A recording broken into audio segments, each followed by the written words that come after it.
Hey, good morning. Welcome to the first seminar of the day, and thanks for coming to the Logic Tech Expo. My name is David Anderson. I've been with Logic for about 10 years with a little bit of a gap in the middle. And I focus on Wonderware products and also a lot of database work and things like that. And we're here to talk about alarms this morning. Three things in particular. I want to start off with just a more general discussion about some of the challenges that come with properly presenting alarms to operators so they can act on them in a meaningful and timely way.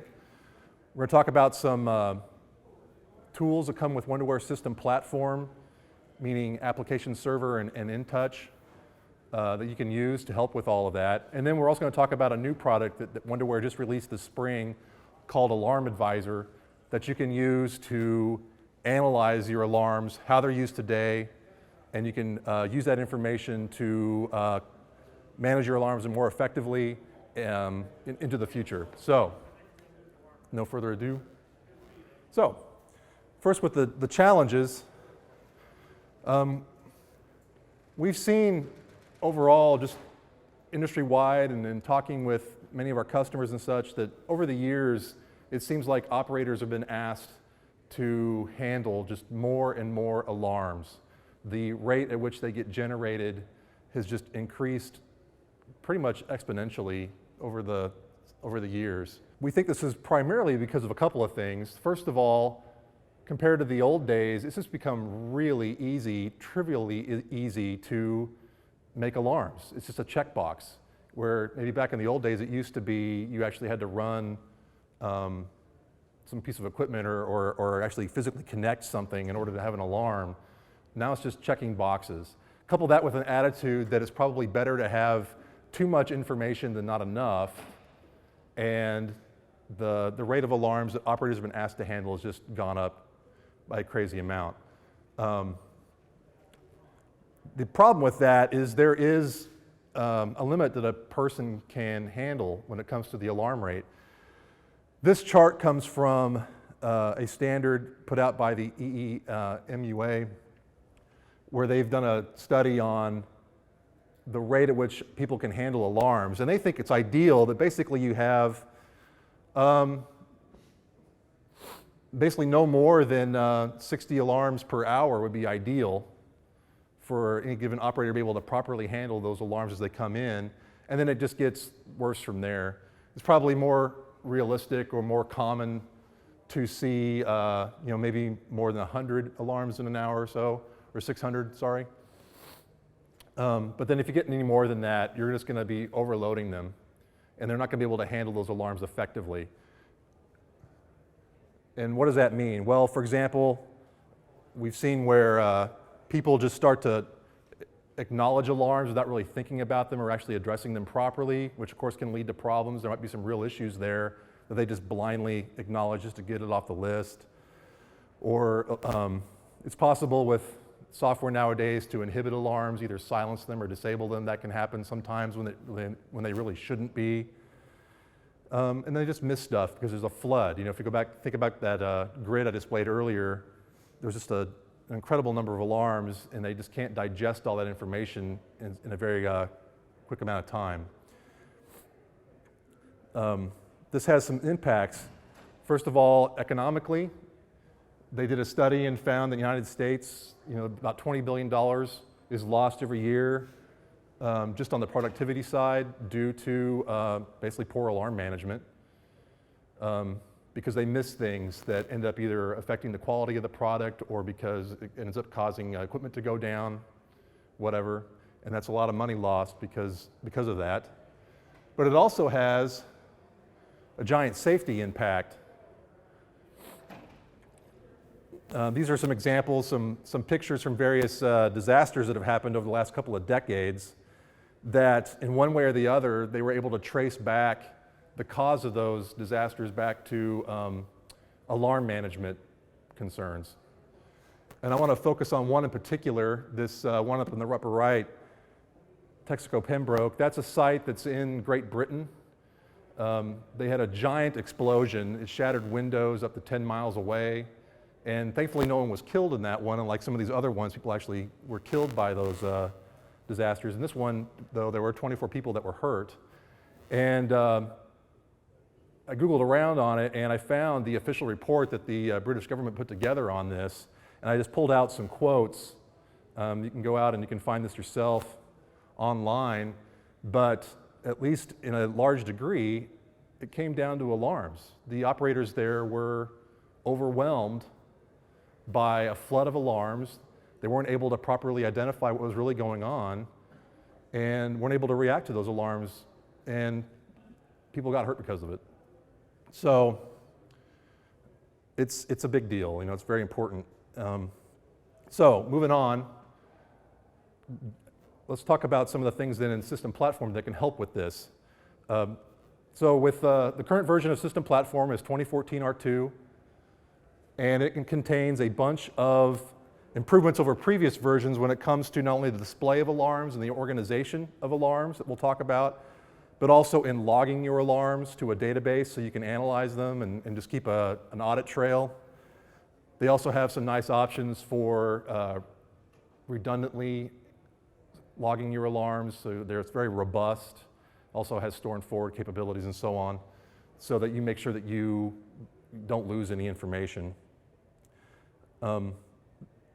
Here's a kind of a hypothetical on the differences between, I guess, a traditional HMI approach to handling alarms, and then how it might be different if you had situational awareness graphics. Who all here has heard about or played with or is already using some of the situational awareness graphics that came out with 2014? There's a couple, 1, 2, maybe 3 or 4. Okay. We don't get too deep into it in general here, but in the 2014 release, they introduced a whole bunch of new graphic sets that they call the situational awareness graphics. They're highly, they come from the HMI High Performance Handbook that came out some years ago, which it just recommended a whole different approach to building HMIs and better laying them out for operators to quickly digest the information they're seeing. And Wonderware took that information to heart, and they built a whole set of graphics around that. And not only does it help with just general operations, but with alarms as well. And so this hypothetical is, you have an alarm that occurs at some time, 0.0, and you know, if you let it go for too long, things will get to a critical stage, right? Something bad's gonna happen. Traditional HMI, probably the first time an operator is gonna get any kind of an indication that that alarm occurred is by looking at some kind of a grid. And then they'll see that, and maybe they'll pull up some kind of a trend or something, looking at Historian and see what's kind of going on in the system right now. And those are tools they can use inside the product. But then they're also going to have some of their own knowledge that they're going to apply to it, just from their own experience. And they'll make some decisions, and eventually they'll be able to respond to that alarm before it gets to a critical point. But that time over here is kind of over here on the right of the chart. This is not to scale, by the way. So it just takes a while. However, with situational awareness graphics, Wonderware actually did a study on this. They found that if you follow use that graphic set following the guidelines of that High Performance HMI handbook and the alarm management guide and so on, they found that they often can respond 40% quicker to those kinds of conditions, just because of the way that the screen is laid out and the way the alarms are managed. So to get more specific, here are just some things, some tools that they've introduced since the 2014 version that can help with this. First of all, they have the alarm border animation, which allows you to just take any kind of an area of your plant or a piece of equipment or anything you want to and have a graphic for it and add a simple animation to it that draws a border, like you can see in the upper right-hand corner, to let you know the highest severity alarm that's in effect on that area or object. And it's color-coded, and it also shows you can see the number up there in the corner. You can see how it tells you what that severity level is. Just to back up a second about severities, one of the things that Wonderware introduced is you can organize your alarms into severity levels. So critical being number 1, and there's high as number 2, medium is number 3, and then low is number 4. And by priority, you can go in and organize your alarms that way, and then it just automatically categorizes it all. and then translates that into graphics on the screen. It's very easy to set up. This here shows you the configuration for it. There's in the IDE, you just go to special configure, or I'm sorry, Galaxy configure and then alarms, and you can set how you want to have those severities categorized by priority. So you can see at the top, it shows severity 1 is critical, and that those are alarms from priority range 1 to 250, and so on. And those are just defaults. You can use whatever priority ranges you want. You can assign images to those severities over on the far right. Those are the defaults right there. And then it uses those system-wide. It'll, whenever you use the alarm border animation or some of these other widgets we'll see here in a minute, it's standardized across everything. Those are the colors, those are the images. Makes it very obvious to the operator what's going on. Another thing they've added with 2014 R2 is an updated alarm grid or alarm client control it's a lot more sophisticated than it used to be. It's basically still the same old alarm client you might have used before, but they've made it so a lot of the things that a lot of functionality you might have had to use scripting to build, it's already built in. So for example, they've made it really easy to filter your alarms by an area or an alarm group. So if you clicked on My Plant way up here at the top, you would get all the alarms in your plant, but then you can easily drill down to specific areas and it automatically filters itself to whatever area you selected. And then they've got tabs up there for the various severities. I keep talking about severities. It's a new concept in 2014, but they use it all over the place. So by default, you get a list of all the alarms, regardless of severity, but then there's tabs for the various severities. And then not only that, but they made the tabs a little bit intelligent, so they can tell you that, for example, you can, might be a little bit small back there in the back, but you can tell that there are no critical alarms right now, there are no high alarms right now, but there are 2 medium ones and 3 low ones. Just by looking at the tab, it displays a little graphic to show you that. And then on the far right, they've included some buttons so that you can quickly acknowledge alarms, whether they're selected ones or all the visible ones or whatever. So functionality that you would have to build yourself today using buttons and whatever and scripts, they've built into the display, make it a lot easier for you to get up and running with that.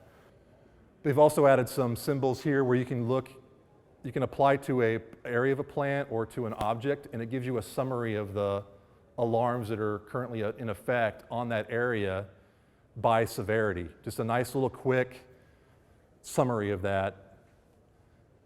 So for example, on the left, this little widget right here is tied to an area. We can see that the alarm border is active. It says 1, so we have some critical alarms in effect. And then you can see that actually there are 2 critical alarms and 4 high alarms and so on. And then down below, what this is telling you is whether the alarms currently in that area are enabled or disabled or silenced, that kind of a thing. So just at a quick glance, you have an idea of what's going on in that particular area. And they just have smaller and smaller versions of basically the same information, but more condensed, so you can use in different situations in your graphics. Again, just a way to give the operator bird's eye view of things real quickly. Okay, one of the big new features now with 2014 R2 is they now support what's called alarm shelving. Has anybody heard of alarm shelving before? A few people have. Alarm shelving is a way to temporarily silence an alarm. Let's say the plant's in a condition where you're in a startup mode or something similar and you're getting some alarms that you just don't need to deal with right now. They'll be important later, but not at the moment. The operator can go in and shelve the alarm. He's just saying, let's just ignore it for a little bit. And you just do that through the alarm client, or you can also do it through scripting. And you specify a time frame, like an hour or 2 hours or whatever. And then after that duration elapses, the alarm will come back into effect again. It's still logged. You're not going to lose track of the alarm or anything. It just disappears off the current alarm display for a short time, whatever that time period they selected is. You can configure that in the alarm configuration back in the IDE. You can specify by severity which alarms are allowed to be shelved. You don't have to allow this feature. You can turn it off completely. Or you could say, it's okay to shelve low priority alarms and medium alarms, but not the high priority of the critical ones, for example. You're in complete control of that.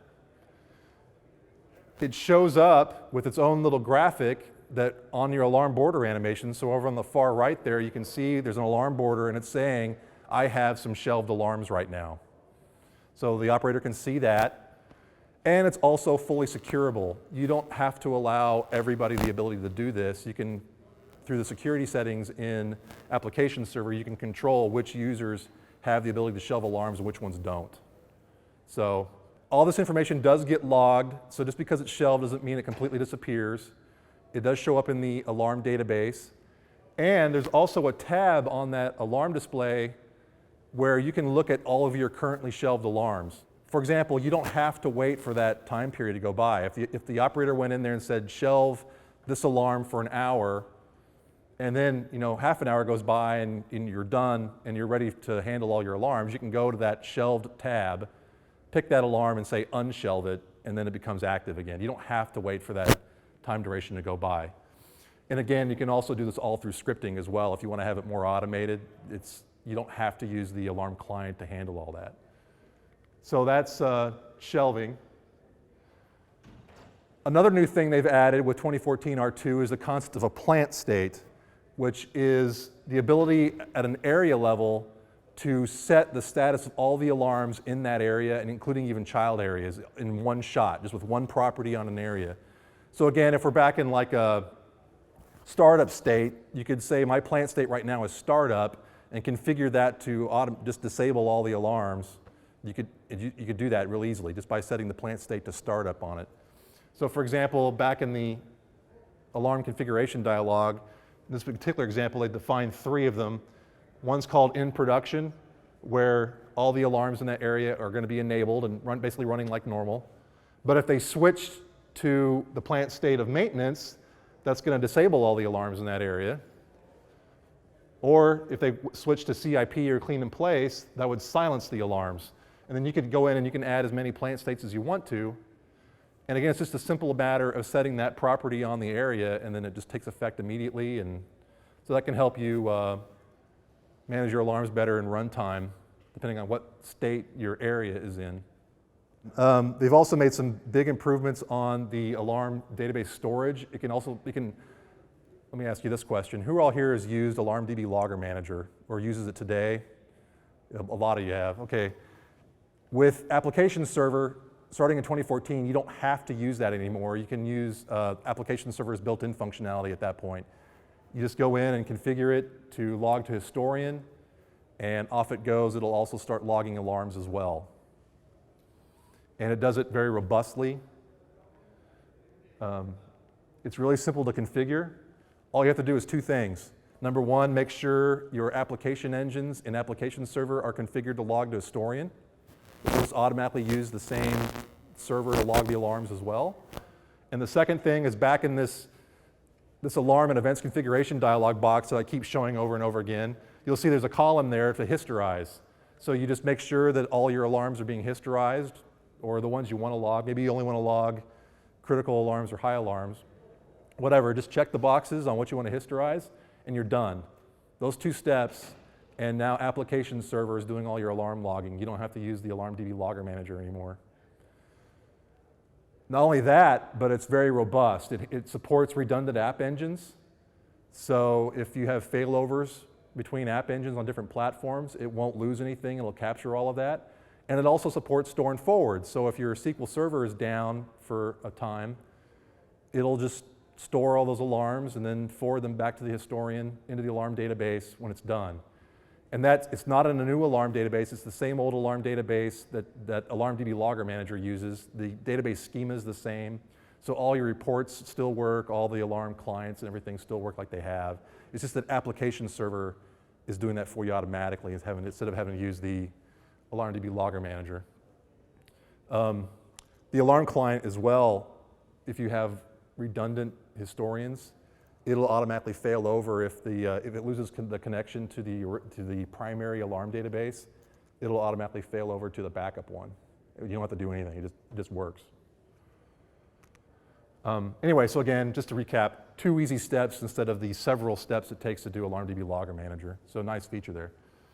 Okay, so that's what we talked about. I'm going to move ahead into this new product from Wonderware called Alarm Advisor. What this is all about is applying standards to your alarms. So you'd use it to analyze where you stand now. You got your plant running, you want to know if you're properly actually managing your alarms. This is the tool you'd want to use. The cool thing is that Wonderware just didn't come up with this just right out of their heads in some ivory tower. They've looked long and hard at a bunch of alarming standards that are out there, primarily the EEMUA 191 standard, but they've also consulted all these others. They've consulted guides like the Alarm Management Handbook put out by the same people that did the High Performance HMI, and came up with something that, that can be used industry-wide for analyzing your alarms. And really the intent is for it to be as part of a continuous improvement model. This isn't a tool that you run one time and say, okay, we figured it out, and you never use it again. You're going to want to use this as part of the monitoring and assessment step in an ongoing improvement process, maybe once a week or once a month, analyzing your alarms and making sure that you're on track and you haven't strayed from your goals as part of your overall alarm philosophy and rationalization. Alarm Advisor is really awesome. It's a web-based tool. All you need is just any modern web browser. Doesn't matter if it's Internet Explorer or Chrome or whatever, Safari. It runs in all of those guys. It has its own database. It goes out and it pulls in alarms from your alarm database, and it can support multiple alarm databases if you want. It pulls those into its own database. It's highly optimized for analysis and gives you a bunch of web-based dashboards and analysis tools. It also has a set of KPIs it uses to let you know, if your alarms are coming in too fast or if you have standing alarms or fleeting alarms. It's got a whole set of KPIs that you can tweak and apply to that analysis. So let's just kind of look at some screenshots here. First thing you might notice, if you've been messing at all with MES 2014 or Recipe Manager Plus or some of these other products that from Wonderware that have a website, you'll see that it looks pretty familiar. They've come up with this common UI that all these websites are starting to share. It shares into that as well. It can support your WWALMDB, so in other words, InTouch. It can also pull in from A2ALMDB, which is the database that application server pushes into. So it doesn't matter if you're logging alarms using the old AlarmDB logger manager, or if you're logging alarms using application server, it supports that. In the future, they also plan on supporting Foxborough and ClearSCADA and SciTech as well.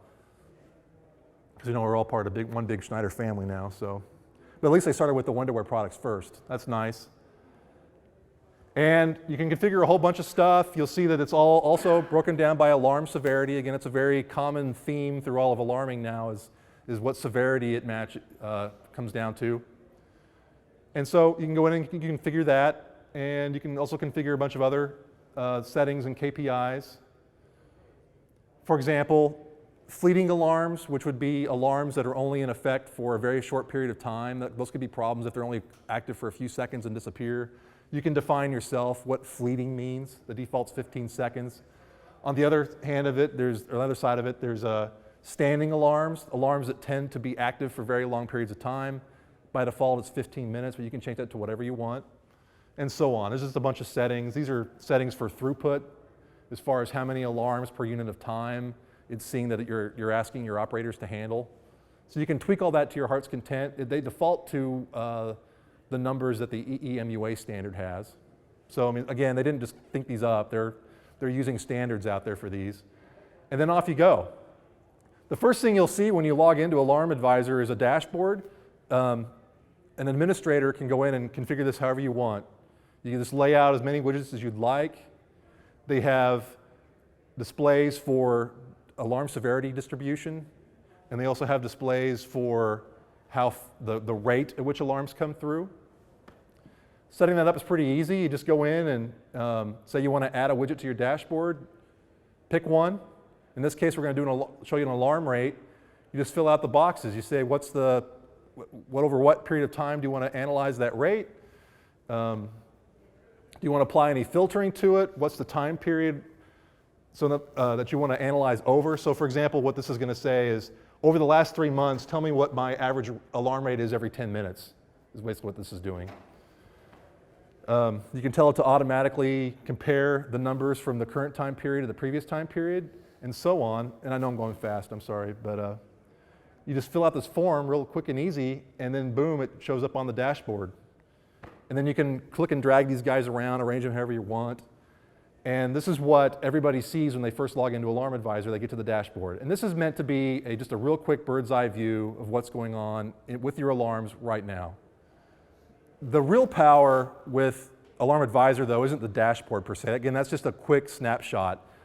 They have some very deep analysis tools. There's a different section of the website. You just pull it down from this menu on the left, and the default one is just total alarms. So the purple line is per day, the total number of alarms that came through. And then behind there, there's percent shading. There's this stuff behind here, the background is a percentage of the breakdown by severity. So at just a real quick glance, you can see both counts and the distribution. It also gives you the distribution on the right. They got a really cool time bar, this guy right here, that lets you quickly and easily just drag it around, and you can filter by time real easily. Like, you can also set that explicitly over here using these drop downs. They have the filtering. This is an example of filtering by tag name. You can do where tags start with, contain, whatever. And then you can keep tagging on. So there's an example of filtering by the alarm type. But you can also filter by area, by when it occurred, by whether or not it was acknowledged. The source database, if you had multiple alarm databases, you can filter by that. There's a whole sling of them. And all you have to do is just keep hitting this plus button and just keep tacking them on, and it'll filter by whatever you'd like. And then once you've built that filter, you can save that as a favorite. So you don't have to rebuild that filter every single time you use the product. You can save it off. You can also view the data in tabular form. You can also export. If you see up in the top right corner, there's an export button. Looks like a truck for some reason. You can export the data out to a CSV file, open it up in Excel, whatever. So that's total alarms. They also have breakdowns for the most frequent alarms by count. So here it's showing you the top 10 most frequent alarms. It tells you over on the right side that of these top 10 alarms, they account for 54% of all alarms, is what it's telling you over there. How long those alarms are in effect. You can get some more detail on whichever alarm you select right here. It gives you a pop-up with more data. It gives you a trend of the alarm occurrences over time. You can also look at standing alarms, so alarms that tend to be in effect for a very long period of time. You can get reports on that. You can also look at fleeting alarms, so alarms that don't tend to last very long at all, just for a couple seconds. You get a lot of details, total counts over time. And then this is an interesting one. This is the consequence report. Here what it does is it looks at the alarms, and it looks for alarms that tend to occur together. And it gives some statistics on maybe these alarms actually have something to do with each other. For example, here what it's showing is that whenever this pump 2 status alarm occurs, it's 93% certain that you're also going to get a pump 3 status alarm, about the same time. So you can use this to see, what cascading alarm effects are going on. It can help you with that. So it's pretty cool. You can save favorites, and this is how it's done. It does have a demo mode. You can go out to Wonderware's website right now, download it, install it, and run with it in demo mode. It'll let you analyze your 5,000 most recent alarms in whatever database you pointed at. You can do that now. Otherwise, they support from one database and 1 million records all the way up to 10 alarm databases and unlimited records. It's all licensed by how many databases you have and how many records you want to look at. They don't care how many users you have. You can have as many people as you want to hitting the website and running these reports and analysis charts and such. It doesn't matter. It's all by records and databases.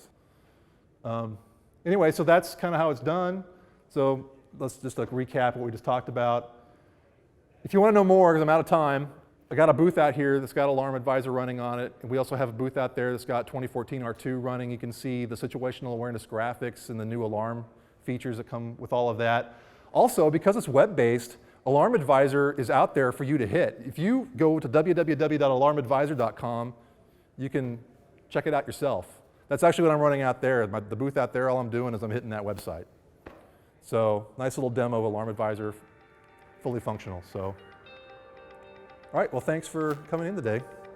And if you got any other questions, I'll be out here.